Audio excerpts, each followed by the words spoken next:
ఓం మహాగణాధిపతయే నమః. ఓం గురుభ్యో నమః. ఓం శ్రీమాత్రే నమః. పరమేశ్వర స్వరూపమైనటువంటి జ్యోతిష, వాస్తు మరియు ఇతర అనేకమైనటువంటి శాస్త్రములను మనకు అందించినటువంటి మహర్షులకి నమస్కారం. హయగ్రీవ హయగ్రీవ హయగ్రీవేతి యోపధేత్ తస్య నిస్సరతే వాణి జనుకన్యా ప్రవాహవత్. అరుణాం కరుణాతరంగితాక్షీం ధృతపాశాంకుశపుష్పబాణచాపాం అనిమాదిభిరావృతాం మయూకైః అహమిత్యేవ విభావయే భవానీం. శ్రీమాత్రే నమః. ప్రేక్షకులకి ఆ లలితాంబిక అమ్మవారి యొక్క అనుగ్రహం పరిపూర్ణంగా కలగాలని మనస్ఫూర్తిగా కోరుకుంటూ మనం ఈరోజు చెప్పుకోబోయేటువంటి అంశము ఏప్రిల్ 1వ తేదీ నుంచి 15వ తేదీ వరకు ఉన్నటువంటి పక్ష ఫలితములు.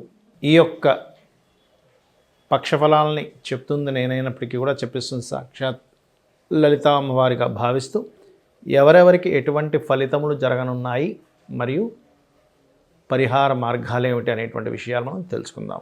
కర్కాటక లగ్నము, కర్కాటక రాశి.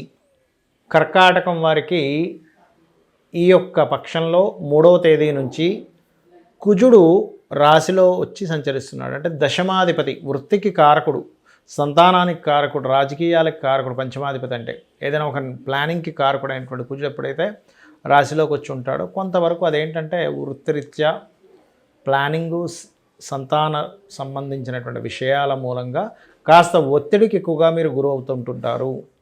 మరి ఇదే కుజుడు ఉన్నప్పుడు చంద్రుడు కనుక మేషంలోని, కర్కాటకంలోని, తులలోని సంచరిస్తున్నప్పుడు మంచి జరుగుతుంది. అంటే 1వ తేదీ, 6, 7 తేదీలు మరియు 13, 14, 15వ తేదీ మధ్యాహ్నం వరకు ఉండేటువంటి రోజుల్లో ఆ సమయాల్లో చంద్రుడు ఎప్పుడైతే ఈ రాశిలో సంచరిస్తాడో ఆ సమయంలో మీకు కాస్త ఉద్యోగరీత్యా మరియు సంతానరీత్యా అనుకూల వాతావరణం కూడా లభిస్తుంది రాజకీయ నాయకులకు కూడా. అయితే ధన సంబంధించినటువంటి విషయాల్లో చూసుకున్నట్లయితే ప్రాపర్టీస్ మూలంగా ఏదైనా ఒక ఆస్తి మూలంగా ధనం రావడము, కన్స్ట్రక్షన్స్ కట్టడాల మూలంగా మరియు అదేవిధంగా స్కాలర్షిప్స్ మూలంగా ధనయోగం అనేటువంటిది వస్తుంది మీకు. అలాగే మరొక విషయం ఏంటంటే 3వ స్థానంలో కేతు ఉన్నందుకు ఎవరితోనైనా ఏదైనా అగ్రిమెంట్ చేసుకునేటప్పుడు కాస్త జాగ్రత్తగా ఉండండి. కాస్త స్నేహితులు, షేర్ మార్కెట్ రిలేటెడ్ సంబంధించినటువంటి అంశాలలో జాగ్రత్త వహిస్తూ ఉండాలి. 2వ వివాహం కోసం ప్రయత్నం చేసేటువంటి వారికి అనుకూలతగా ఉంది.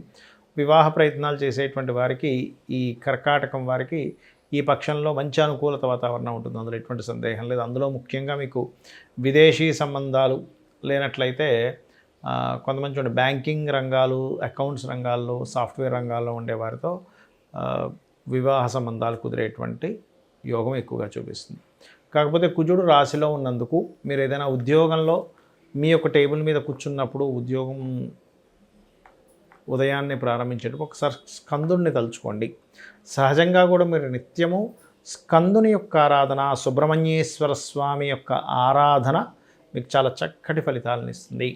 ఇక మీరు దీంతోపాటు కాస్త కుజ, కేతు గ్రహాల దగ్గర దీపారాధన చేయండి.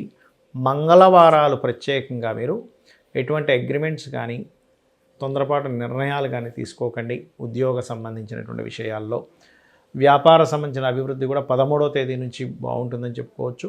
ఇక మీరు నిత్యము స్కందుని తలుచుకోండి, అన్ని విధాలా బాగుంటుంది. గ్రహాలు పూర్తిగా మనకి ఈ యొక్క పక్షంలో 12వ స్థానం న్యాచురల్ 12th హౌస్ అయినటువంటి మీనరాశిలో రవి, బుధ, శుక్ర, రాహు, శని కలిసి ఉన్నారు. 14వ తేదీ నుంచి దాదాపుగా మనకి రవి మారిపోతాడు. ఇక మనం 1వ తేదీ నుంచి 15వ తేదీ వరకు చెప్పుకుంటున్నాం కాబట్టి ఇక గురువు వృషభంలోని, కుజుడు మిథున రాశిలోని, కేతువేమో కన్యా రాశిలో ఉన్నాడు. అయితే ఈ మిథున రాశిలో ఉన్నటువంటి కుజుడు 3వ తేదీ నుంచి కర్కాటకంలోకి మారుతున్నాడు.